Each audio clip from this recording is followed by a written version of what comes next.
The Truth Can Get You Killed, a Paul Turner mystery. Author Mark Richard Zubro. Publisher St. Martin's Press, New York. Narrator Eric Aust. Chapter 21. They entered the gym. At the reception desk, Turner and Fenwick showed their identification to a sweatsuit-clad 20-year-old. She called the manager who accompanied them as they hunted for Barlow. The health club was set up on 3 levels. The ground floor had row after row of exercise machines. The second floor was completely open for large exercise classes. The top floor contained a running track. Inside the oval was gymnastics equipment. Most gyms on the near north side of the city had a large gay clientele. As far as Turner could see, that was true of this one as well. They found Francis Barlow using a universal weight machine designed to increase his upper arm strength. His plain gray t-shirt was cut off to expose his midriff. The cotton was damp down the front and at their armpits. Matted hair peeked out from around the collar of the shirt and glistened around his lower torso. His tight shorts bulged in the front, were damp at the crotch, and ripped up the sides. Turner could see the straps of a jock showing. The skimpy clothes showed off his taut, muscled frame. His shoes were pure white, as were his socks. Every strand of his slicked back hair was still in place. Sweat beaded on his upper lip and his forehead. They stood directly in front of Barlow, who stared at them as he finished his repetitions. "I can't stop my workout," he said. "Indeed you can," Fenwick said. Barlow tried to stand up. Fenwick placed a large hand on the front of his t-shirt and shoved. Barlow sat back down. He picked up a towel from the floor and mopped at some of his sweat. People around them were beginning to stare. "What is it that you want?" Barlow asked. "You were Mike Meade's boyfriend," Turner said. "If I was, that is not a crime." "His death is." And Barlow looked each of them in the eye. "That's bullshit. What do you mean he's dead? I saw him myself last night." The 3 men were silent. Barlow turned pale. "No, that can't be true." "He died this afternoon." "What happened?" "That's what we want you to tell us," Turner said. "I had nothing to do with his death." "We need for you to accompany us down to the station," Fenwick said. "Am I under arrest?" "No." "Then why should I go down to the station?" "We're making the rules here, Mr. Barlow," Fenwick said. "Cut the crap." And Barlow said, "I would like to shower. I would prefer to be talked to in a less public place. But unless I'm under arrest, I don't believe I have to accompany you anywhere. We can talk here. I need to take a shower first. This is horrible news about Mike." "How can he be dead?" Fenwick said. "We'll accompany you to your locker." "Your closet case?" Barlow asked.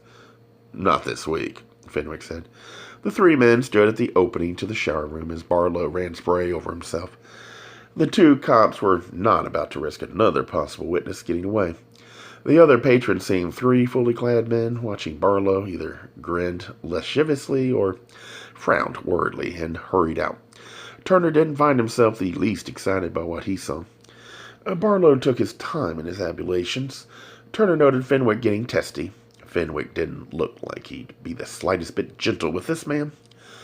The club permitted them to sit in an unused office to ask their questions. Barlow wore a black Air Apache flight suit. He sat rigidly in the office chair and crossed his legs at the ankles, just above his black Georgian logger boots. He rested an elbow on the desk. His hair was now genuinely wet, while being slicked back.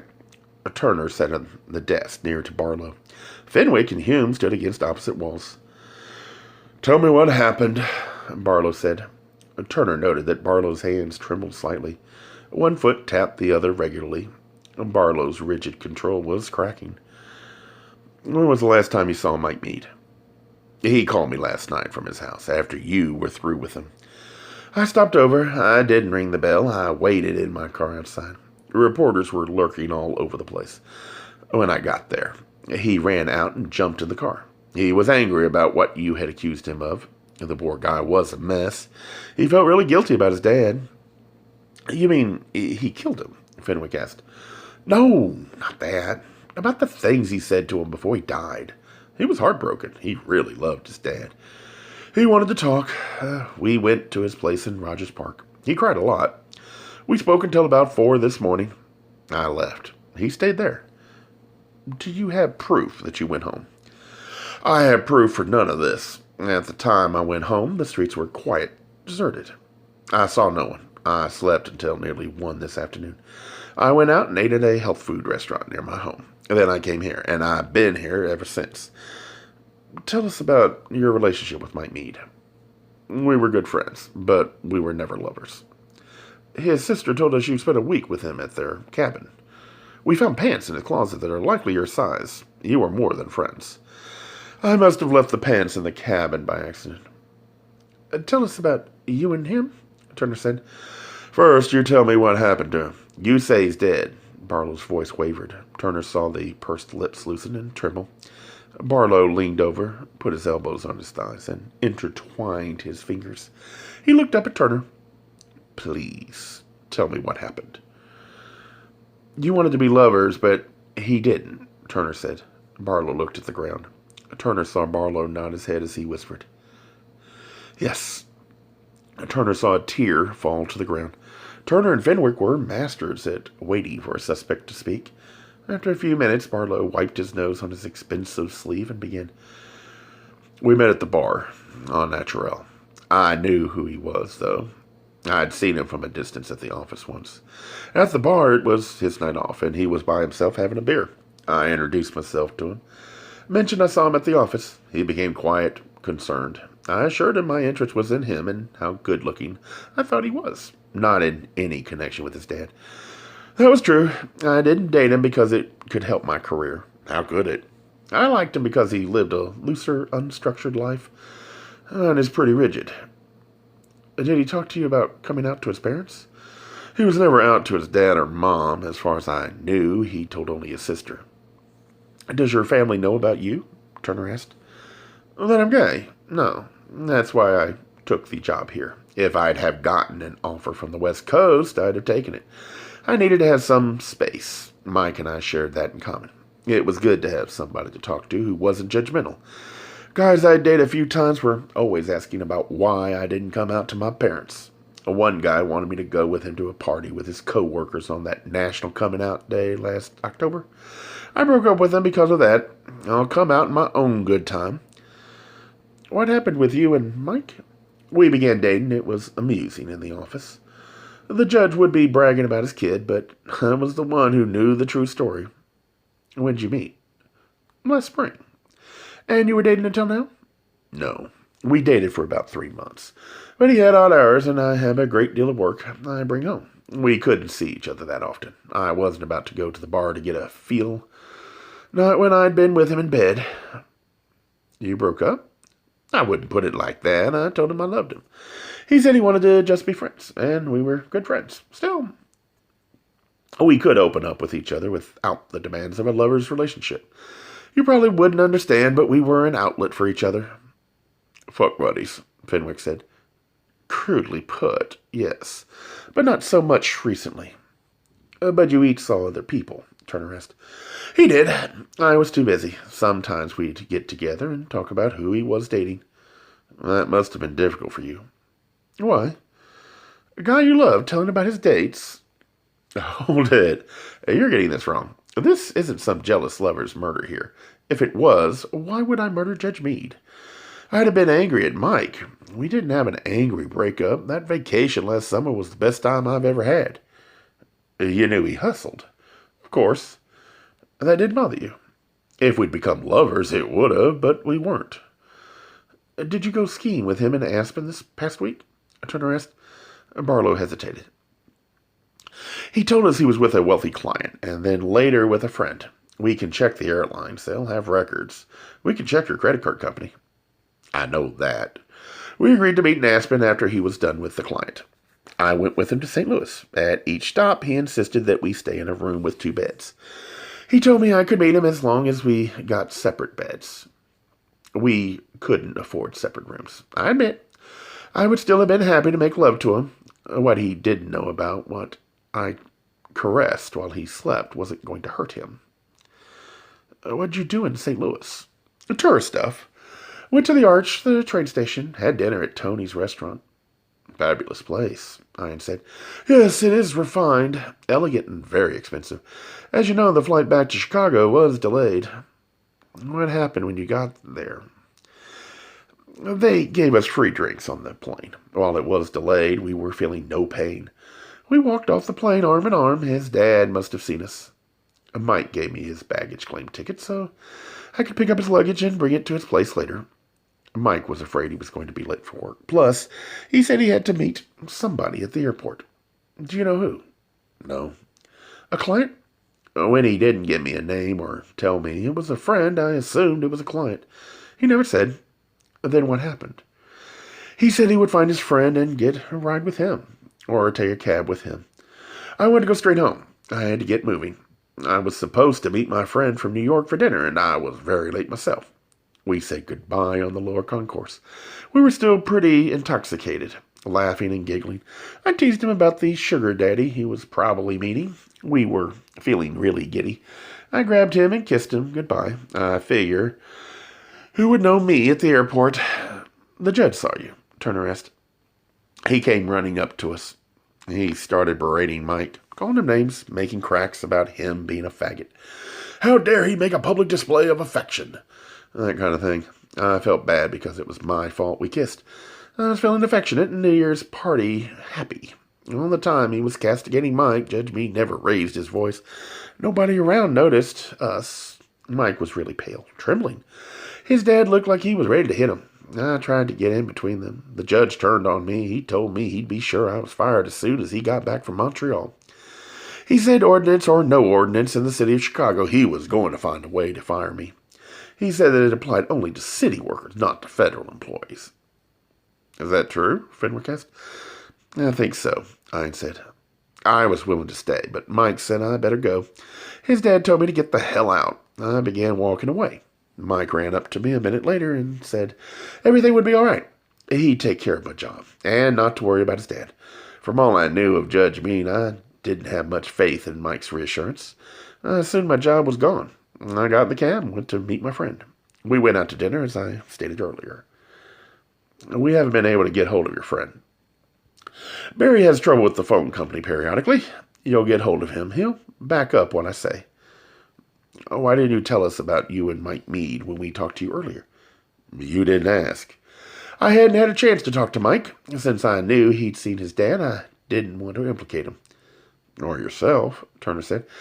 I didn't find out about the murder until that Friday morning, when I came into work. On New Year's Day, I was skiing just over the border in Wisconsin.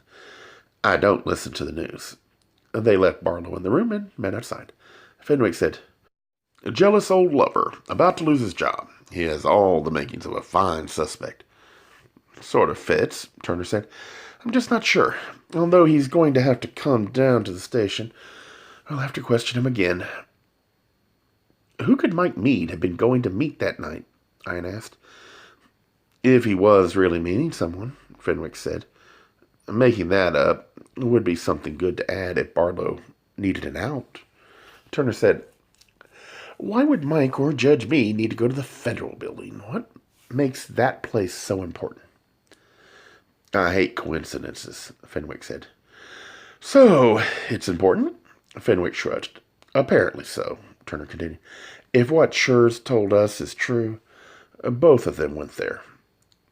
Mike didn't have to meet his dad. He was already with his dad. If he left his dad, how did the judge know to go to the bar? Did the kid leave and Judge Meade begins to follow his kid all over town? Is this making sense? We weren't there, Fenwick said. We don't know what was going on. Got to be a logical progression, Turner said. The judge and the kid are at the curb at the airport fighting. Kid claimed his dad must have followed him secretly. Mike Meade said they didn't meet, but that his dad followed him at a distance, Fenwick said. Ian said, he lied. We have corroboration from Barlow about the fact that dad and son met, Turner said. I just can't get them from the airport to Au Naturel. How long is it between sets at the bar? Fenwick said. 45 minutes to an hour, Ian answered. Fenwick said, that's plenty of time to leave, commit murder, and get back. Maybe he met his dad afterward. What if Schurz got the times confused and saw him much later than he said? Maybe the conversation didn't end in the bar. Schurz could remember things backward. Maybe he wanted to impress you. The kid was whacked, Turner said, but I don't think he'd get it that wrong. He was a needy, frightened teenager, but he wasn't stupid. Ian said, he had a little bit of information, and to get closer to you, maybe trying to impress you, he gave you more than he had. He wanted to be important. He wanted to be needed. If he knew something important, then he was important. We're getting awfully speculative here, Fenwick said. I like the idea that Mike Meade left the bar between sets for an assignation in the Federal Building, Ian asked. We have no corroboration that he was there, Turner said. Discount all of what Schurz had, and what do we have? Ian asked.